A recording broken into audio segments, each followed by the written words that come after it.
This is the Lone Crater YouTube. We hope this video helps. You begin by prepping the area now. Clean the wart with soap and water, then pat dry. Once done, apply a thin layer of petroleum jelly to the surrounding skin to protect healthy tissue.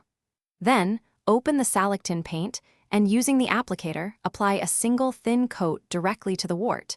Do not flood the area. Make sure to allow the solution to dry for a minute. This improves adhesion and begins the keratolytic action that softens the targeted skin.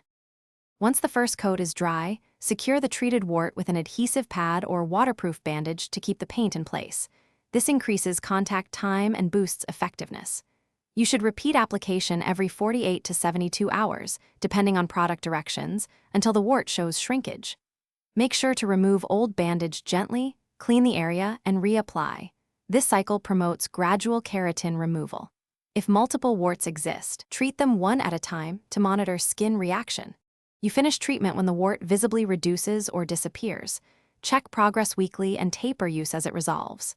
If you see irritation, burning, or excessive redness, pause treatment for 3 to 5 days and reevaluate. Mild irritation is common, but severe reactions need care. Once done, keep the area moisturized to prevent cracking. If there is pain, pus, spreading, or no improvement after 12 weeks, make sure to consult a healthcare provider for alternative options. Thanks for watching. Consider subscribing if we helped you.